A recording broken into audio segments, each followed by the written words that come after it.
Módulo 5. Objetivos de la terapia antirretroviral.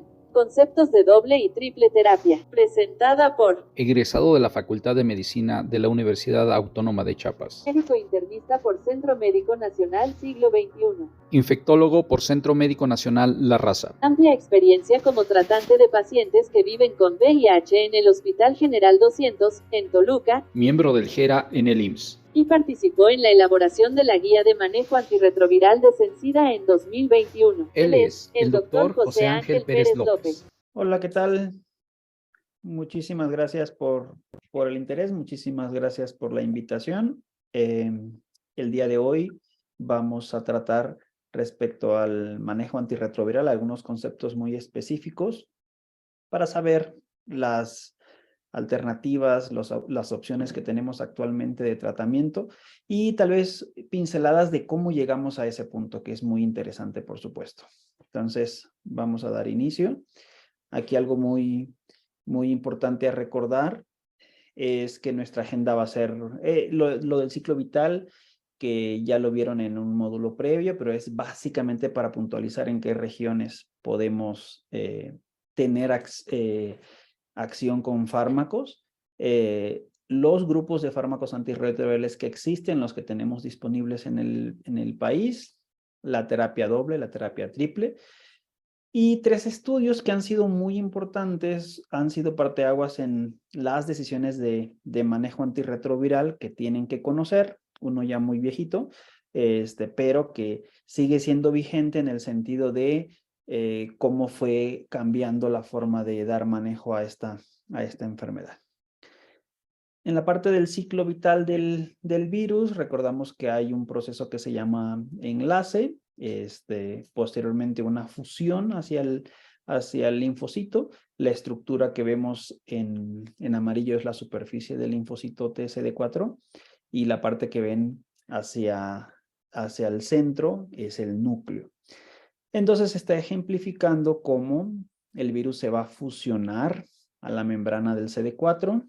Recordemos que en el interior de ese virus va RNA viral y contrario a lo que hacen los virus RNA, en lugar de replicar a nivel citoplasmático, va a entrar al núcleo del CD4, antes de eso tiene que producir DNA proviral, ¿no? Doble cadena de DNA proviral para poderse integrar y a partir de ahí nuevamente empezar la producción de RNA de transferencia y todo el proceso para la transferencia citoplásmica y finalmente el ensamblaje y gemación, ¿no? Entonces, podemos, por supuesto, bloquear a nivel de la fusión, se puede bloquear a nivel de la transcriptasa inversa.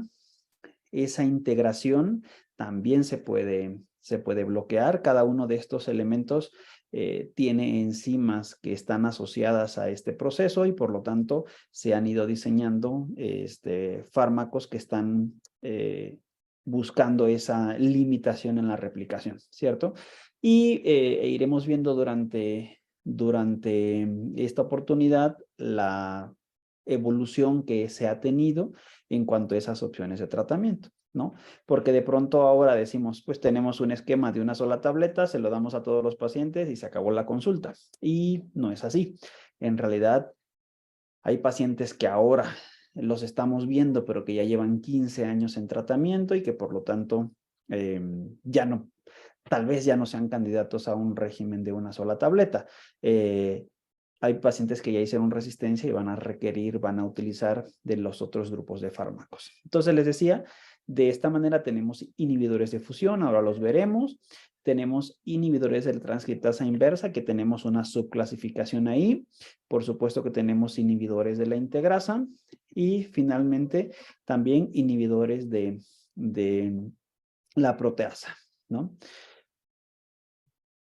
Voy a empezar con los inhibidores de integrasa porque hay esta subclasificación y entonces la transcriptasa inversa han visto en módulos previos que es una enzima que trae el propio virus y que va a funcionar para producir DNA a partir del RNA viral.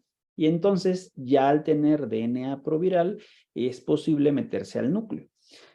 Esta transcriptasa tiene como finalidad generar pues esta hebra y posteriormente doble hebra de DNA. Entonces, hay dos formas de poderla bloquear: con sustancias que se van a meter a la cadena, que son análogos nucleosídicos, y que por lo tanto, como veremos en una imagen más adelante, estos van a poner fin a la cadena, ¿sale? Entonces, como les muestro en esta imagen, esto, olvídense de la parte de abajo que dice virus resistente, nos quedemos en la parte de arriba, donde la estructura en naranja representa la transcriptasa reversa, la transcriptasa inversa, y cada uno de los puntitos de las estructuras redondeadas verdes representan nucleótidos. Entonces, se tienen que ir pegando nuevos nucleótidos. Los análogos nucleosídicos, al estar presentes, se van a adherir a esa cadena. Entonces, a esa cadena de DNA. ¿Qué se está haciendo con la actividad de la transcriptasa inversa basándose en la información del ARN del virus? Entonces, se incluye en la transcriptasa inversa, usa esta sustancia.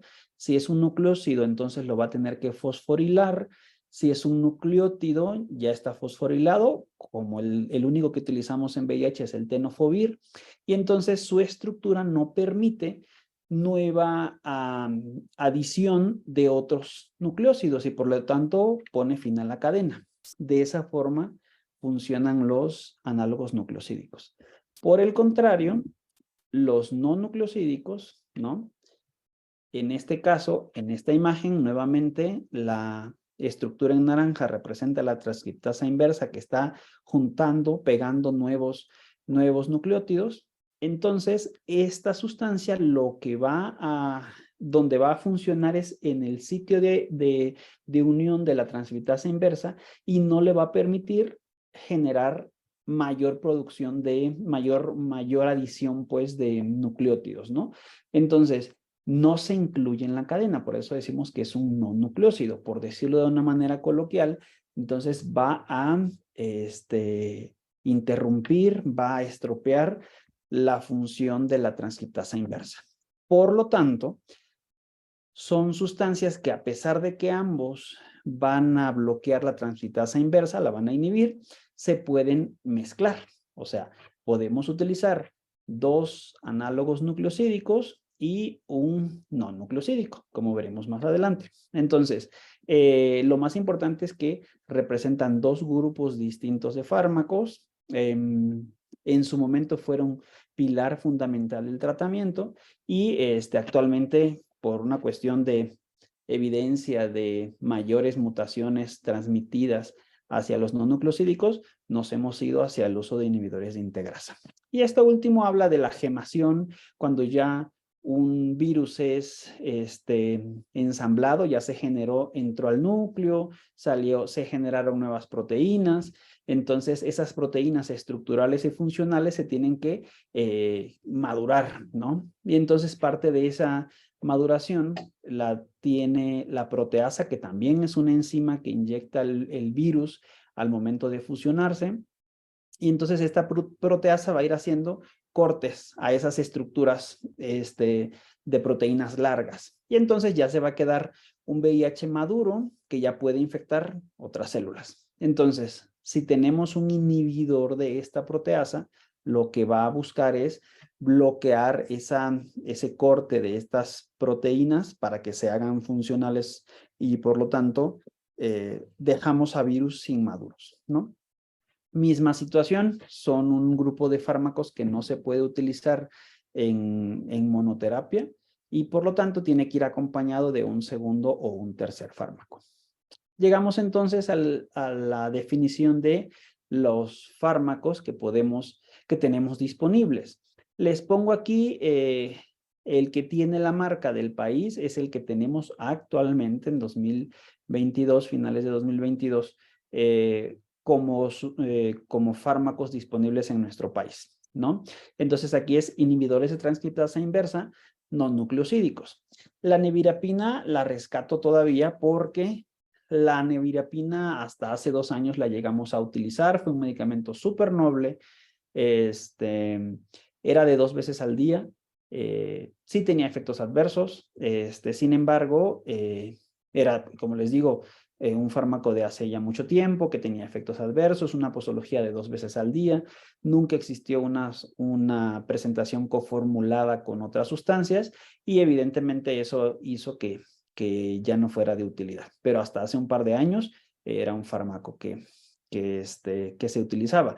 ¿Por qué es importante saberlo? Porque los pacientes pueden haber tenido exposición al tratamiento antirretroviral hace 10 años, hace 12 años, insisto, hace un par de años, con nevirapina, y si es un paciente que falló a nevirapina, ustedes tienen que recordar que si falló a nevirapina, puede tener riesgo de haber hecho mutaciones de resistencia y esas mutaciones se archivan y posteriormente nos generan alguna situación de probabilidades de resistencia, por ejemplo, específicamente con etravirina, ¿no? Que es otro de los no nucleosídicos que sí tenemos en nuestro país y que lo utilizamos prácticamente en pacientes previamente experimentados. Efavirenz es fue un rey, dijéramos, con corona.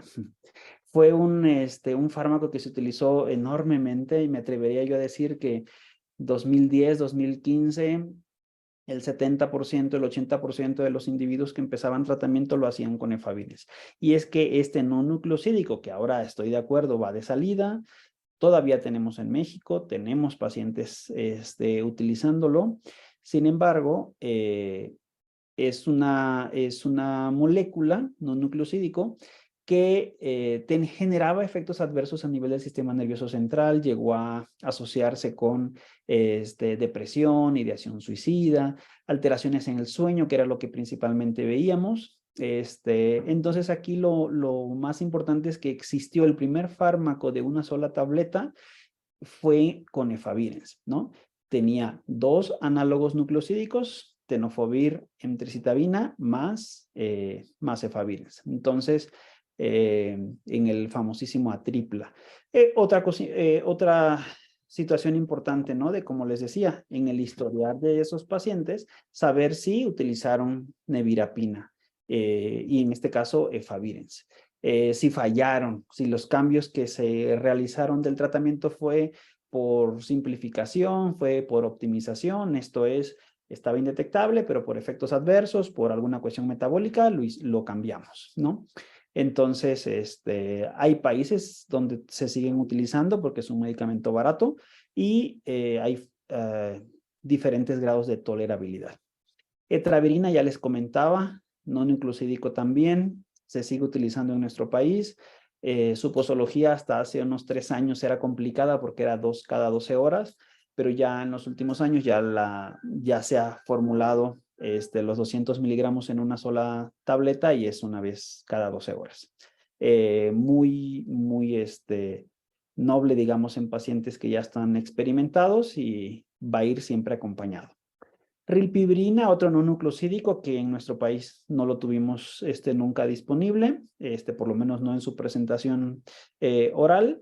Hay actualmente ensayos clínicos para uso intramuscular, pero de momento en nuestro país no es alternativa. Y doravirina como un no nucleosídico, que sí lo tienen que tener en el radar porque es un fármaco que actualmente se está utilizando en nuestro país y que tiene una gran ventaja de estar coformulado en una sola tableta. Entonces, en esta sola tableta viene con tenofovir, disoproxil, fumarato, lamivudina más doravirina. Una sola tableta cada 24 horas en caso de que no quieras utilizar un inhibidor de integrasa, que es lo que estamos empezando actualmente en nuestro país, o un inhibidor de proteasa, ¿no? Entonces, nuevamente los no nucleosídicos regresan al campo de batalla, digamos, y pues va a tener su nicho de pacientes.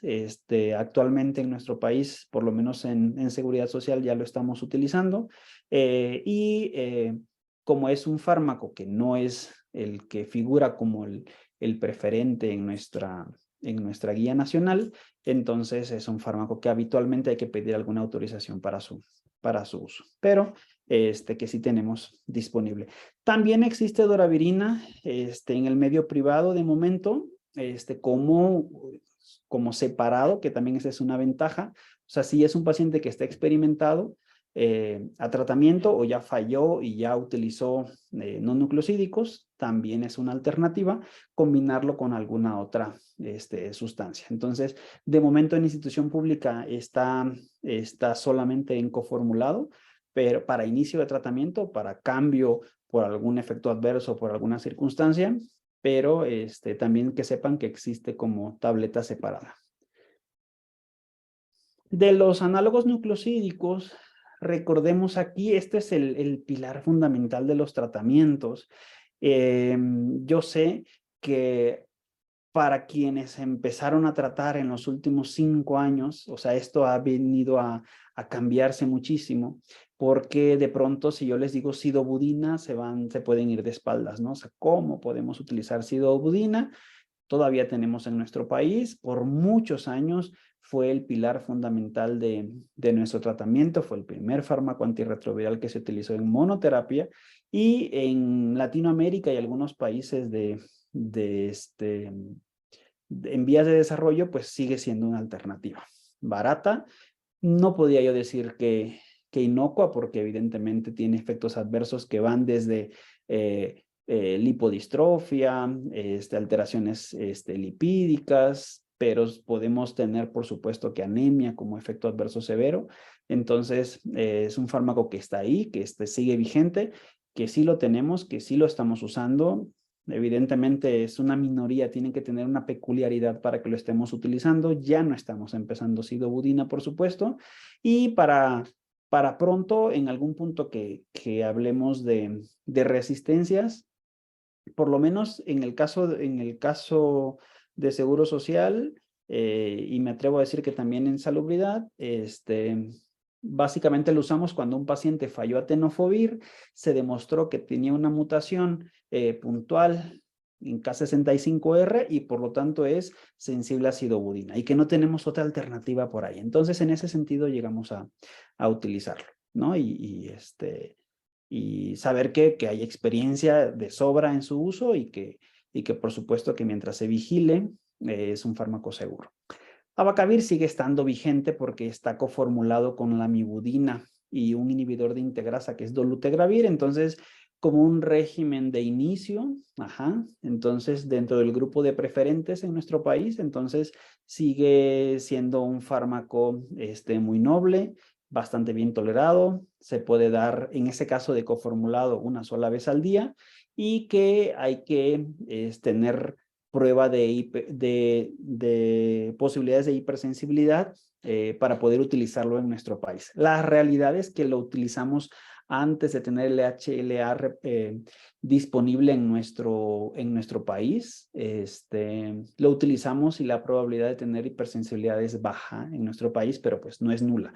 Entonces, esa sería como su limitación. Hay que hacer un estudio, idealmente, para poder utilizarlo.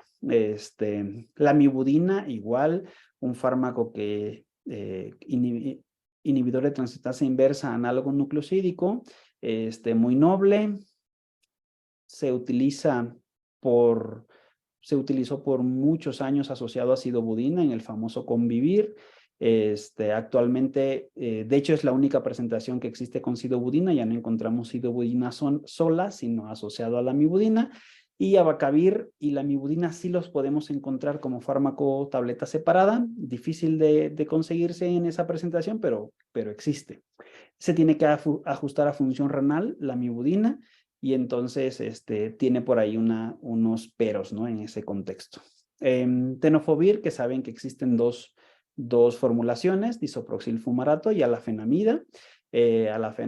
Alafenamida tiene menos efecto adverso a nivel óseo, menos efecto adverso a nivel renal y que actualmente coformulado con emtricitabina y Victegravir representa el mayor porcentaje de inicio de tratamiento en nuestro país. Entonces, tenofovir sigue estando vigente, les decía, es el único nucleótido, ya no necesita ser fosforilado, se va a utilizar directamente para incluirse en la cadena de formación de ese DNA proviral y si se utiliza bien, es un fármaco que no tan fácilmente se puede hacer resistencia. Y emtricitabina, es molecularmente muy parecido a la amibudina, diferencias que se puede utilizar una vez al día cuando se utilizaba de manera separada, actualmente ya no la conseguimos así en nuestro país, pero para fines prácticos si usó la amibudina y falló, ya no podemos utilizar emtricitabina porque se generan mutaciones, una muy puntual, la 184V, que no permite su uso, digamos, ¿no?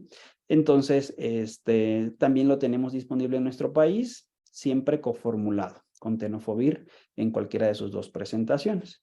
Entonces, por lo tanto, los no nucleosídicos siguen siendo un pilar fundamental del tratamiento y un poco para ir redondeando cuando estemos hablando de los ensayos clínicos, a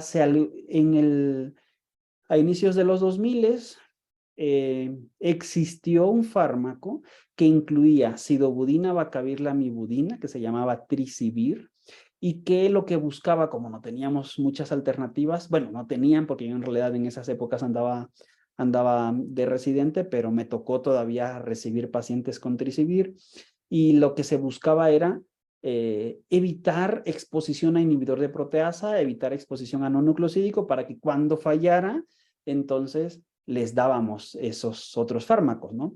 Aprendimos a la mala que si el paciente fallaba con esto, era un desastre, y entonces de pronto cuando ya tuvimos alternativas más potentes de tratamiento, ya no había esa preocupación, ¿no? O sea, ya teníamos forma de rescatar a la mayoría de los pacientes. Los inhibidores de proteasa también representan un pilar de tratamiento que salvó una cantidad de vidas de manera impresionante. Hay muchísimos más. Les pongo aquí los que todavía hasta hace 2 años se utilizaban. Es más, lopinavir todavía lo estamos utilizando, pero va de salida, ya no se va a producir más. Entonces, pues yo les diría solo preguntarle a sus pacientes, ¿no? Saquinavir se utilizó a pasto, dejó de producirse en nuestro país hace unos 5 años, y entonces ya nada más quedan las historias del que usó Saquinavir, ¿no?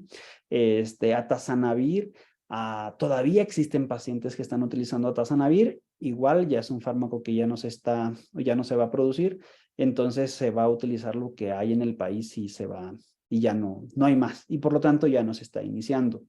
Les decía lopinavir, que existió siempre coformulado con ritonavir, que ustedes saben que los inhibidores de proteasa necesitan un potenciador, ¿no? Un booster que hace que las concentraciones que va a ingerir el paciente, al tener un inhibidor de citocromo P450, vamos a subir esas concentraciones y por lo tanto, tenemos menos toxicidad. Por lo tanto, las historias son saquinavir, administrado al mismo tiempo que ritonavir, lopinavir coformulado con ritonavir, fue un fármaco que se refrigeró, posteriormente ya una composición que no se refrigeraba, la única desventaja era se utilizaba 2 tabletas cada 12 horas. Atazanavir fue un fármaco también pilar de tratamiento, el primero que se utilizó cada 24 horas. En nuestro país lo pudimos utilizar sin potenciador, también es un fármaco inhibidor de proteasa que podía no usar ritonavir. Y posteriormente ya la indicación fue solo con ritonavir, tenía que ir tableta separada de ritonavir, y actualmente les digo ya prácticamente no tenemos pacientes con atazanavir. De sus efectos adversos principales, ictericia en el 25% de las ocasiones y limitaba por lo tanto su uso. Y los que les pongo aquí como vigentes, darunavir en tabletas separadas del ritonavir. Entonces necesita, por supuesto, el potenciador. Lo tenemos disponible en nuestro país y lo usamos igual en pacientes que han tenido experiencia previa a tratamiento antirretroviral y fallaron. Y darunavir covicistat como una alternativa bastante buena en una sola tableta ya trae el potenciador una sola vez al día y tiene que ir acompañado de otro fármaco, ¿no? Otro u otros fármacos para que generen un esquema de tratamiento adecuado. Pasamos a los inhibidores de fusión, que aquí hay como sus asegúnes, en el sentido de, si me dicen inhibidor de fusión específico, o sea, inhibidor de GP41, Enfuvirtide. Es el único inyectable que tenemos disponible en nuestro país. Es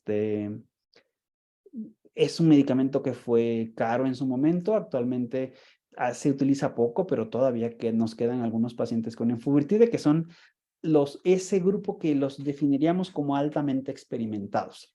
Desventaja es 2 veces al día, es inyectable, genera efecto adverso en el sitio de aplicación. Entonces tiene muchos contras, pero igual fue un fármaco que salvó muchísimas vidas. Les puedo decir, hace 10 o 12 años, incluso hubo protocolos se me va ahora el concepto específico, pero se utilizaba como para potenciar ese tratamiento y se le daba a veces incluso hubo protocolos de 6 meses o 12 meses de aplicación, porque una gran ventaja que tiene Enfuvirtide es que aún en pacientes que estaban detectables, pacientes en falla, lograban recuperar CD4, ¿no? Entonces, por ahí, que sepan que existe, que lo tenemos, es subcutáneo. Y tenemos también otros inhibidores dentro de este grupo, pero específicamente diríamos que son inhibidores de fijación como el Fostemsavir, que sepan que existen, no tenemos todavía en nuestro país.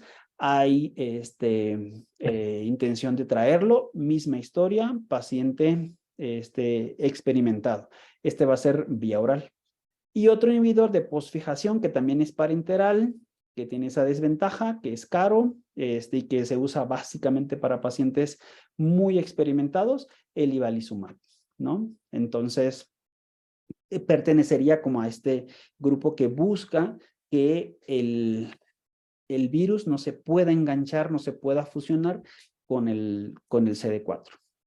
Y en ese mismo sentido también, ¿no? Los antagonistas del correceptor CCR5, que solo tenemos disponible el Maraviroc, que sí lo tenemos en nuestro país. Y yo quisiera aquí puntualizar con el Maraviroc, que es una sustancia que se puede utilizar incluso en pacientes que estamos tratando para tuberculosis, porque de pronto ustedes saben que si el paciente tiene tuberculosis, pero además fuese un paciente experimentado, tenemos un problemón porque no le podemos dar Biktarvy, sí le podemos dar dolutegravir, pero si lo dejamos con tenofovir en tricitabina, quién sabe si nuestro esquema esté funcional. Entonces, acuérdense de Maraviroc para esos pacientes, insisto, probablemente, más bien, experimentados y que tengan aquí la posibilidad de ofrecerles un tratamiento más ad hoc a sus necesidades, ¿no? Pero es un fármaco que se pueden utilizar incluso con pacientes que están recibiendo tratamiento antifímico. No es la misma historia con los inhibidores de proteasa, no es la misma historia con los no nucleosídicos. Podemos hacer ahí un paréntesis. Para pronto, ningún inhibidor de proteasa se puede utilizar al mismo tiempo que antifímicos. Y de los no nucleosídicos, básicamente nos quedaríamos con efavirenz, por ejemplo, que sí es factible utilizarlo, pero siempre ir vigilando, en teoría se debería de ajustar la dosis, ¿no? A 900 miligramos al día. Maraviroc sí se puede utilizar, de los análogos nucleosídicos no tenemos problema, lo podemos utilizar, Maraviroc lo podemos usar, el único inconveniente con Maraviroc es que tenemos que saber el tropismo de ese virus, y el tropismo significa qué correceptor está utilizando, ¿no? Entonces, ustedes saben que se puede utilizar el CCR5 o el X4. Si es CCR5, el tropismo, entonces es posible utilizar Maraviroc.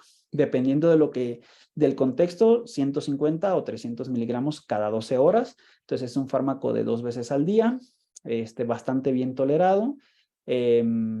Estas pruebas de tropismo se pueden utilizar, incluso se pueden hacer en pacientes que están indetectables. Entonces, podemos hacer un tropismo viral de las partículas que están circulando o un tropismo proviral en el caso de pacientes que están indetectables o que tienen menos de 1000 copias. Entonces, pero ustedes quieren utilizarlo, se puede solicitar el tropismo. Sería también como una desventaja, ¿no? Que tenemos que tener esa prueba para poder utilizarlo. Y finalmente, los reyes actuales, diríamos, los INSTI, los inhibidores de integrasa. Les pongo también aquí los que tenemos disponibles en nuestro país: raltegravir, dolutegravir, bictegravir. Todavía les menciono el bictegravir porque hasta hace 2 años lo utilizamos. Es un fármaco que siempre vino coformulado con tenofovir y emtricitabina, y lo dejamos de usar porque se dejó de producir a nivel mundial. Y fue cuando la misma empresa produjo bictegravir, ahora igual tenofovir emtricitabina, ¿no? Entonces, hay pacientes que utilizaron el bictegravir de estas primera generación de inhibidores de integrasa. Tenemos pacientes que todavía están utilizando raltegravir en alguna circunstancia. Lo tenemos disponible en nuestro país. Desventajas, siempre son 2 tabletas. Entonces, hay presentaciones de cada 24 horas, pero tienen que ser de todas formas 2 tabletas o una cada 12 horas. Y no existe coformulado. Dolutegravir, gran ventaja, existe coformulado con abacavir lamivudina, más el dolutegravir, que es el Triumec, o bien el dolutegravir separado. Entonces, podría yo decirles que dolutegravir nació para paciente resistente y posteriormente se amplió su indicación para paciente naïf, ¿no? Entonces es un fármaco que vamos a mencionar más adelante, el único que tenemos también coformulado con lamivudina para utilizar en biterapia de inicio de tratamiento, ¿no? Ahora en unas diapositivas les comentaré. Entonces, una sustancia también que tenemos disponible y que les decía que la mayoría de los pacientes están iniciando es bictegravir, que la desventaja, entre comillas, es que solo nació para paciente naïf. No tenemos gran información médica de su uso en paciente resistente, pero además, pues viene coformulado, entonces no hay forma de darle una sola tableta que contenga bictegravir, ¿no? Pero bueno, así nació y sí lo tenemos disponible en el país. Y cabotegravir, que es parenteral, que es intramuscular, protocolos para profilaxis preexposición, protocolos para simplificación de tratamiento con administración cada 8 semanas. Es un fármaco que promete mucho. No se puede utilizar en monoterapia, pero también un inhibidor de integrasa que ha venido a revolucionar las mentes de forma de tratar, ¿no? O sea, en la generación nuestra nos enseñaron a que si no tratabas con 3 fármacos no estabas tratando, y actualmente hablar de biterapia, ahora lo platicaremos, pues es una alternativa, no para todos los pacientes, pero que saber que lo tenemos ahí como una opción. Muy bien. Entonces, de todas estas, ustedes me pueden decir, uy, pero entonces tenemos muchas opciones. La respuesta es sí, por fortuna. No nos tenemos que quebrar mucho la cabeza para el inicio de tratamiento, ¿no? No quiere decir con eso que nuestra decisión de inicio de tratamiento no tiene mayor ciencia, ¿no? Por el contrario, o sea, sí hay que pensarle mucho, pero las alternativas son una tableta o una tableta en un paciente que no tiene comorbilidades en padecimientos que requieran fármacos que tengan interacciones, ¿no? Entonces, tradicionalmente tenemos esto en la mente tenemos un backbone, ¿no? O sea, tenemos un esqueleto, tenemos una base, diríamos, que era básicamente de análogos nucleosídicos, dos fármacos. Y le poníamos una tercera sustancia. Esa tercera sustancia, a inicios de los 2000, fue un inhibidor de proteasa, ¿sale? Entonces, pudo haber sido saquinavir, pudo haber sido indinavir, que ese ya dejó de existir como en 2012, ¿no? Indinavir, saquinavir, les decía, ya más hacia acá, de los 2004, 2006, lopinavir, ritonavir, el famoso Caletra. Entonces, el inhibidor de proteasa acompañaba al backbone, ¿no? Sin embargo, empezamos a ver, por supuesto, que resistencias, y después de esa resistencia, ¿con qué lo rescatabas? Era lo complicado, porque no existía darunavir.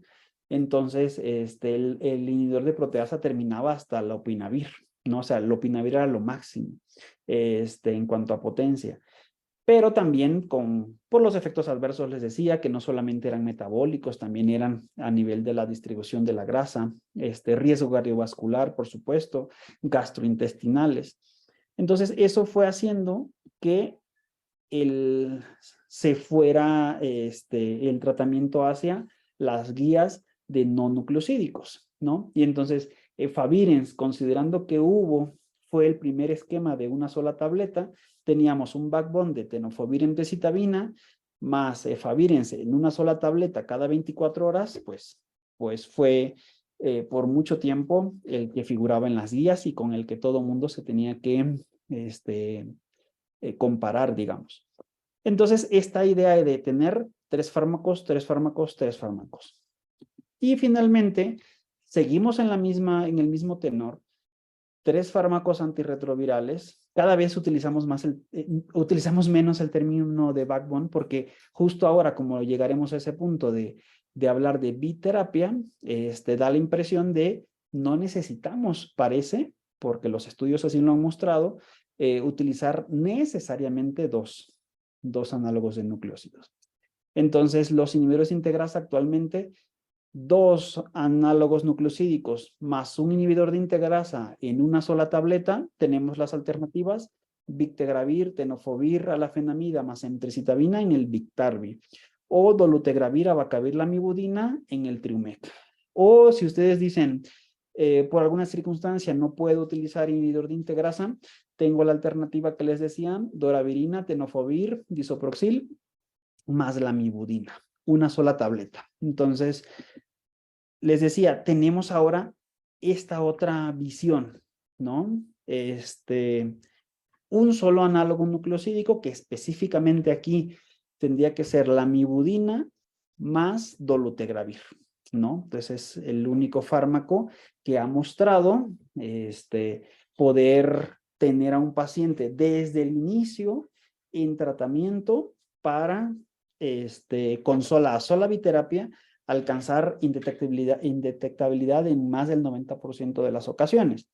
Que sepan que para que llegáramos a esos intentos, los inhibidores de proteasa también estuvieron en ensayos clínicos de biterapia, ¿no? Estaba lopinavir, ritonavir, ¿no? Que el ritonavir no cuenta como fármaco, sino es un potenciador. Entonces, lopinavir más lamivudina, ¿no? Darunavir, ritonavir más lamivudina.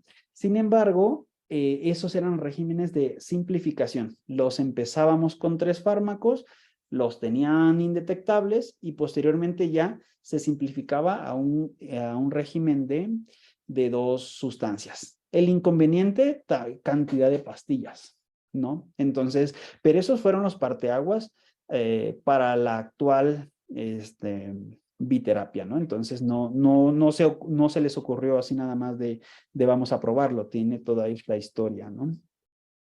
Entonces, les digo el inhibidor de integrasa como parte de ese. Ahora, vamos llegando al terreno entonces de la biterapia. Siempre hemos pensado en el fármaco A, fármaco B más fármaco C, que me da esta, diríamos, robustez de esquema, pero podemos tener en la misma potencia un fármaco A más un fármaco D, ¿no? Y que nos va a bloquear perfecto a nuestro virus, ¿no? Entonces, biterapia versus triple terapia, yo diría que la triple terapia, que es lo convencional, lo pondría entre comillas, ¿no? Que te da cierta tranquilidad y seguridad, ¿no? Como médico, en el sentido de en qué momento empezaste a tratar pacientes, ¿no? O sea, quienes tenemos más de una década tratando, voy a ser sincero, cuesta de pronto, ¿no? Ya ustedes irán haciendo su propio criterio. Insisto, hay ensayos clínicos grandes que han demostrado. En la siguiente diapositiva les voy a dar una información de esto. pero la realidad es que es una situación de ir tomando esa confianza para ir pasándote a la biterapia, ¿no? De momento, no es algo que aparezca como el esquema preferido en guías, por supuesto. Es un esquema, por supuesto, accesible, la triple terapia me refiero. Y con la triple terapia también cubrimos, por lo menos con el que más utilizamos, que es Bictegravir. Como ya viene con tenofovir, cubrimos también hepatitis B. Y claro, una desventaja por ahí podemos tener, si tenemos 3 fármacos, un poquito más de riesgo de hacer efecto adverso o interacción entre fármacos. Por el otro lado, la biterapia solo puede ser en un paciente naive. Biterapia en una sola tableta me refiero. Este paciente tiene que ser adherente. Las indicaciones actuales es que su carga viral inicial sea menor a 500,000 copias, que no tenga hepatitis B, por supuesto. Y ya pongo esta parte de la experiencia parenteral porque les decía, cabotegravir, rilpivirina, como biterapia para mantenimiento en el tratamiento o para profilaxis preexposición, me parece que va a ser una realidad. O más bien está siendo una realidad en algunas partes del mundo. Y esta es la única diapositiva que les presento de Gemini 1 y 2, que era el régimen de dolutegravir más lamivudina versus triple terapia, ¿no? Y entonces vean cómo a través del tiempo, o sea, se demostró más del 90% de pacientes indetectables con el inicio en biterapia, ¿no? Y entonces fue, por supuesto, el parteaguas para poder determinar que era una posibilidad, ¿no? Entonces, lo dejamos ahí sobre la mesa.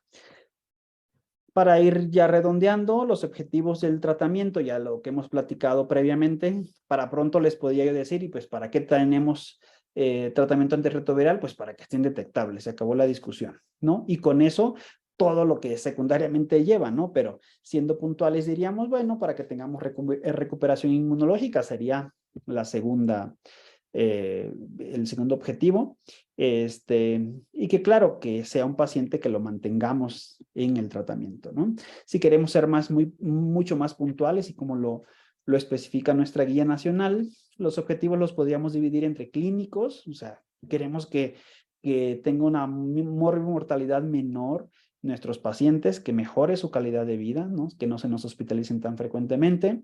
En la parte inmunológica, que se restaure el nivel de CD4, y de la parte virológica, que es lo que mencionaba previamente como lo más importante, porque lo que vemos es que lo previo es algo que viene, entre comillas, por añadidura en la mayoría de los pacientes. Ustedes me van a decir, no, todos los pacientes que están indetectables recuperan CD4, estoy de acuerdo, ¿no? Pero por fortuna son minoría. Y aún en ese contexto es difícil que ese paciente te haga un oportunista. Y algo que también es muy importante ahora y que no quiero que lo perdamos de vista, ese control virológico que nos busca prevenir la transmisión a otras personas. Y ya para que pasemos a detallitos de los ensayos clínicos que han ido modificando nuestras guías, solo les quiero comentar cómo ha ido evolucionando la forma de indicar. No nos vamos a detener mucho aquí, solamente en el renglón de los CD4, y para que entendamos lo que se intentó hacer, digamos, en los ensayos clínicos, es que estaba basado en lo que estaba en ese momento indicado. ¿No? A principios de los 2000 se daba tratamiento si tenían menos de 200 CD4.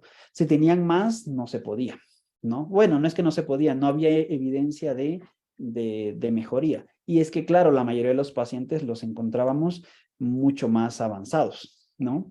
Ya cercano a 2008, 2009 ya se cambió, ¿no? O sea, utilizar tratamiento a partir de 350, ¿no? Se subió el nivel. Posteriormente, ya con menores de 500 y de 2015 para acá, tratar a la mayoría de los pacientes independientemente del nivel de CD4, ¿no? Y entonces aquí lo que quiero que tengan información, este estudio, que ahora podemos decir como ¿cómo le llamaron SMART si no era tan SMART que digamos? Pero ojo, era lo que estaba indicado en su momento, ¿no? Entonces, este estudio SMART que reclutó pacientes de 2002 a 2006, mayores de 13 años, más de 5,000 pacientes, 2 brazos de tratamiento. A uno le daban tratamiento intermitente porque la indicación, como decíamos, era menos de 200, ¿no? Entonces decían, si tiene menos de 250, le empezamos tratamiento, ya supera los 350 CD4, le suspendemos el tratamiento, y si vuelve a bajar de 250, se lo volvemos a reiniciar, ¿no? Entonces, nos puede parecer una salvajada, pero lo que buscábamos, aquí nos olvidamos de lo indetectable. Aquí lo que se buscaba es de qué se muere o cómo se complican estos pacientes, ¿no? Entonces, la contraparte era pacientes que se les empezaba tratamiento con menos de 350 células y se les mantenían a través del tiempo. Pero como les decía, los esquemas eran con efavirenz, eran con sidobudina, lamivudina. En este ensayo todavía se utilizó trisivir, ¿no? Sidobudina, lamivudina, abacavir, ¿no? Entonces eran regímenes bastante, digamos, sí, con efectos adversos, tóxicos podríamos decir. Entonces era es lo que tenemos disponible, te lo damos, pero si mejoras, lo suspendemos. Entonces, ¿qué es lo que se buscaba?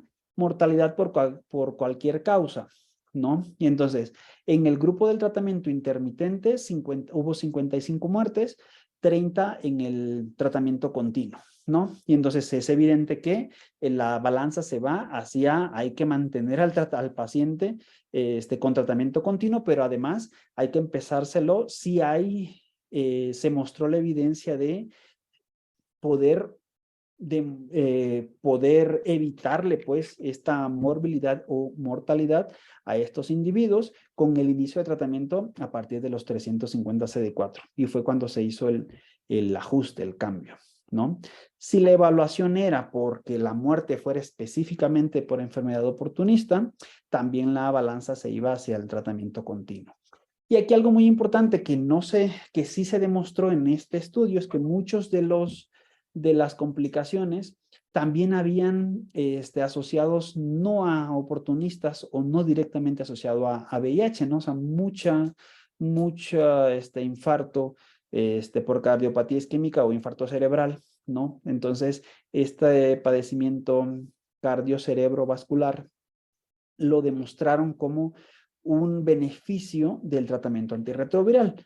¿Qué es la diferencia con este otro estudio, más reciente, publicado en 2015, que es el estudio START?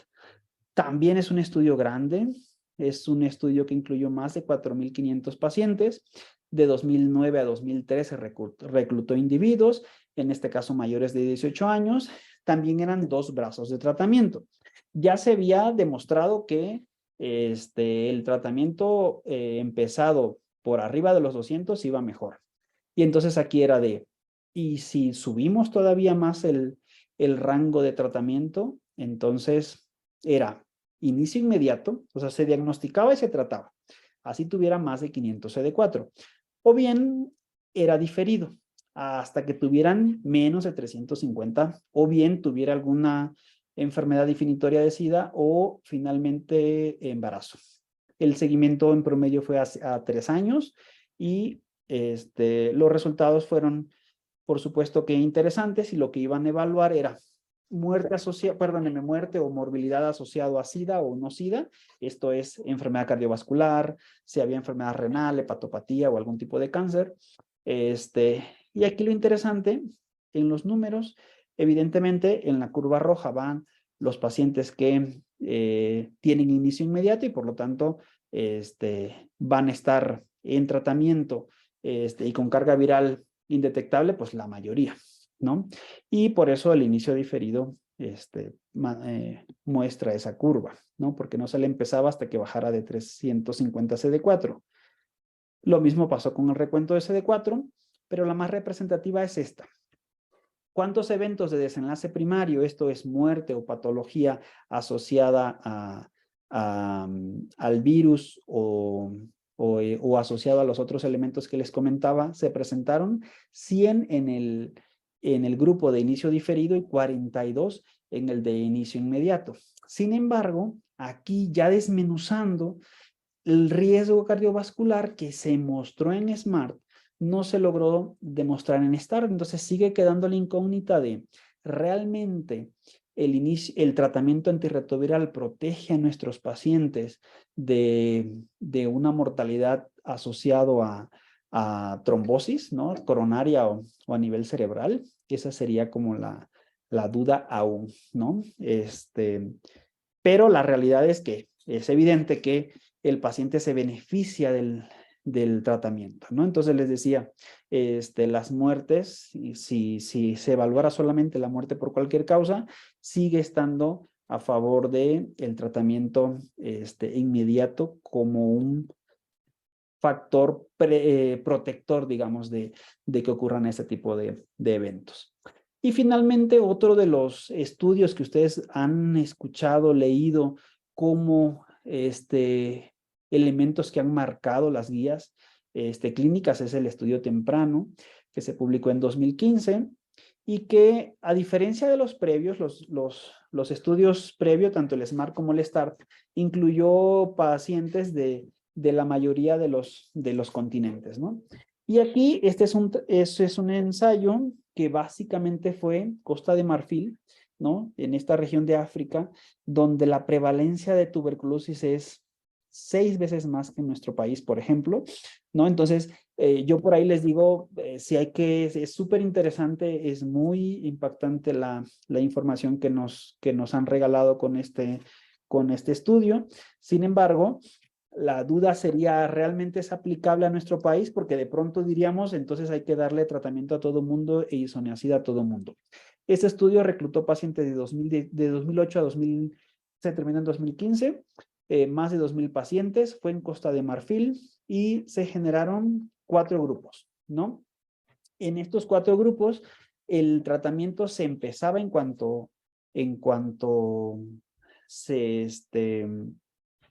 diagnosticaba, que sea el grupo 3, o sea, diagnosticamos, tratamos, independientemente del nivel de CD4.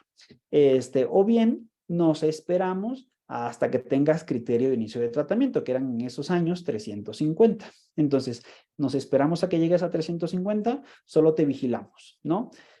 Nos esperamos con el antirretroviral, que sería el grupo 2, pero te damos terapia profiláctica con isoniazida, eso se refiere al TPI.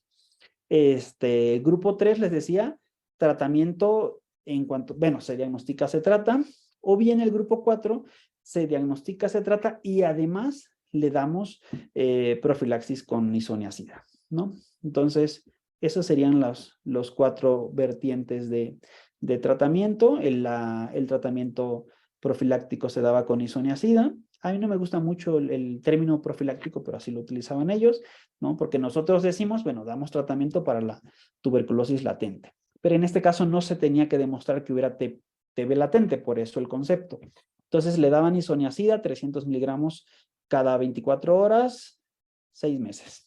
Y entonces aquí ven los 4 colores de líneas, ¿no? Entonces, el grupo más desfavorecido, digamos, es el paciente que solo se observó. O sea, dar tratamiento diferido, o sea, esperarnos hasta que cumpla criterio de inicio, se asoció a mortalidad o bien hospitalización asociado a un oportunista, o cualquier otro tipo de desenlace de muerte, y también se dividió más de 500 o menos de 500, porque les decía, en esos años el criterio era 350. Entonces, el que tuvo menos mortalidad, o enfermedad relacionada con VIH fue el grupo que se ve en negro, que es tratamiento antirretroviral en el momento en el que se diagnostica, más isoniazida. Entonces, vean cómo también se genera esta misma gráfica en los pacientes que tienen menos de 500 CD4. ¿Sale? La previa era con más de 500 y esta es menos de 500. El grupo más desfavorecido es el que nos esperamos para iniciar tratamiento y el que mejor le va es el que se le inicia tratamiento y además le da isoniazida. Yo aquí me quedaría con, si hay que dar tratamiento, este fue otro de los elementos que ha impactado en guías y por eso en los últimos 5 años ya se da tratamiento en cuanto se pueda después del diagnóstico, ¿no? Y digo ese en cuanto se pueda porque en nuestro país ustedes saben que hay sus limitaciones, pero el uso de isoniazida yo diría no necesariamente tiene que ser una estrategia para todos los pacientes porque como les digo, no es el escenario donde se hizo en Costa de Marfil, la incidencia que tiene de tuberculosis es muy distinta a la de nuestro país. Muy bien, pues esto es lo que les tenía preparado. A través de la asociación podríamos ir posteriormente platicando de las dudas. Muchísimas gracias, muchísima suerte.